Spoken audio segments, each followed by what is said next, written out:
సేవకునికి తీర్పు తీర్చుటకు నీవెవడవు. రోమ 14:4.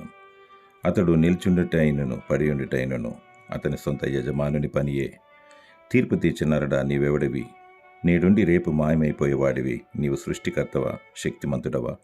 అన్యాయంగా సంపాదించుకున్న ధనవంతుడైనను, నరహంతకుడైనను, వ్యభిచారి అయినను అందరూ దేవుని దృష్టిలో పాపులే. మరియు అహంకారంతో విర్రవీగుతున్న గర్విష్టి కూడా పాపియే. అందరూ పాపం చేసి దేవుడు అనుగ్రహించి మహిమను పొందలేకపోవచ్చున్నారు.